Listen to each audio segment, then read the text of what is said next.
బహుజన విప్లవీరుడు శ్రీ సర్దార్ సర్వాయి పాపన్న జయంతి ఉత్సవాలకు విచ్చేసిన అతిరథ మహారథులకు, జేఏసీ నాయకులకు, అలాగే अमर रहे अमर रहे अमर रहे अमर रहे अमर रहे अमर रहे సర్దార్ పాపన్న గారి ఆశయాలను సాధిద్దాం సర్దార్ పాపన్న గౌడ్ గారి ఆశయాలను సాధిద్దాం జై పూలే జై పూలే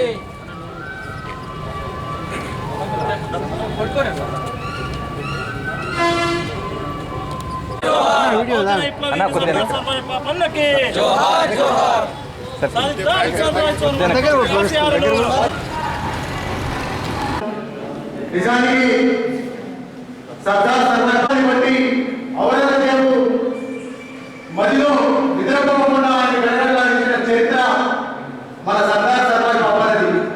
అలాంటి పాపన చరిత్ర చేయడం వల్ల ఆయన చరిత్రను రాయకుండా పక్కన పెట్టడం జరిగింది. ఆనాడు ఉన్న ముస్లిం గొడవపై దండయాత్ర చేసి వాళ్ళ గొడవలు కలగడం వల్ల వాళ్ళ చరిత్రకారులు కూడా ఆయన చరిత్రను వక్రీకరించి రాయడం జరిగింది.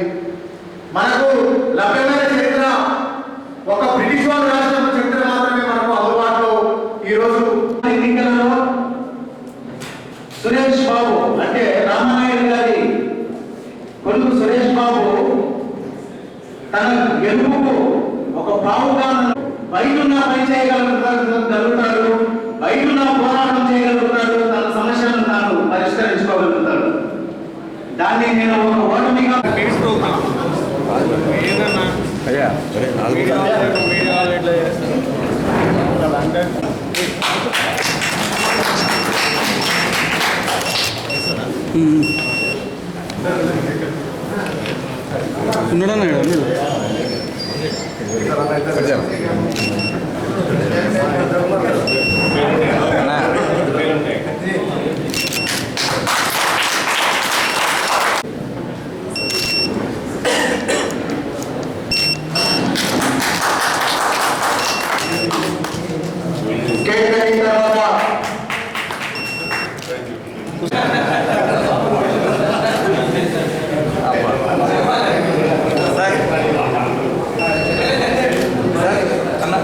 మీరు కొంచెం అనుకోండి, కొంచెం కొద్ది మీరు చేసి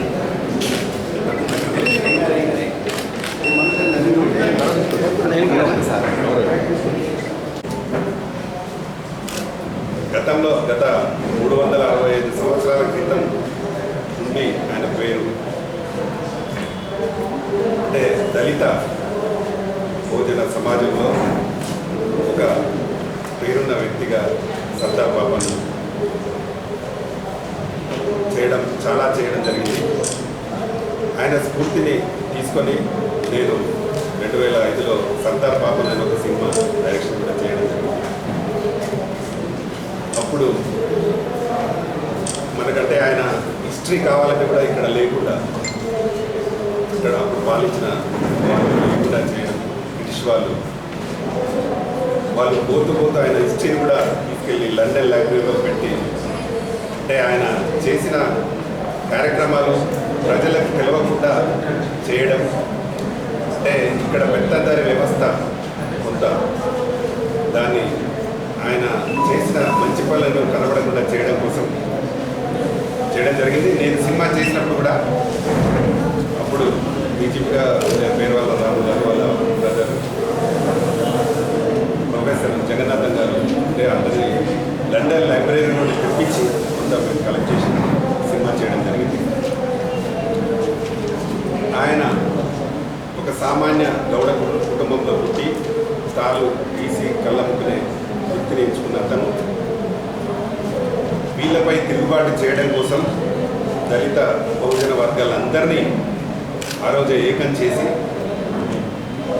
అందులో చాకలి, కమ్మరి, కుమ్మరి, భూదేగుల అని అన్ని క్యాస్ట్ని కలుపుకొని వాళ్ళపై తిరుగుబాటు చేసి అప్పుడు వాళ్ళు చేస్తున్న అరాచకాలు అంటే వాళ్ళు మామూలుగా మన ఊళ్ళలో బతుకమ్మలు ఆడితే ఆడని రోజులు కూడా చాలా ఉన్నాయి. స్త్రీలను మన ఆడవాళ్ళను హిందూ ఆడవాళ్ళను అంటే చాలా హీనంగా చూస్తూ చేయడం జరిగింది. దాన్ని గోల్కొండ కోటనే చేయించి దాన్ని పాలించడం జరిగింది. అతన్ని ఎదుర్కొనలేక తానేశ్వర వాళ్ళు సంధికి పిలిచి అతన్ని చంపేయడాన్ని చరిత్ర చెప్తారు. అట్లాంటి యువతిని కథను కూడా ఇక్కడ గతంలో స్కూల్స్లలో కూడా ఉండేది, కానీ అట్లాంటివి కూడా తీసేయడం జరిగింది. కాబట్టి ఇప్పటికైనా బీసీ మరియు దళిత వర్గాలన్నీ కలిసి ఆయన స్ఫూర్తిగా తీసుకొని ఇక్కడ చేయాల్సింది చాలా ఉంది. తప్పకుండా రాబోయే రోజుల్లో డెఫినెట్గా రాజ్యాధికారాన్ని కూడా ఈ బహుళ జాతులు కలిస్తే తప్పకుండా రావడానికి కూడా ఆస్కారం ఉంటుంది. కాబట్టి ఆయన స్ఫూర్తితో తప్పకుండా అందరూ ఏకమై మన దాంట్లో మనం ఖచ్చితంగా కలిసిమెలిసి పనిచేస్తే తప్పకుండా సాధించవచ్చనేది ఆయన స్ఫూర్తితోటే మనకు తెలుస్తుంది. కాబట్టి తప్పకుండా అందరూ ఏకమై మంచి కోసం అందరూ ఒక్కదానిపై సాధించాలని కోరుకుంటున్నాను.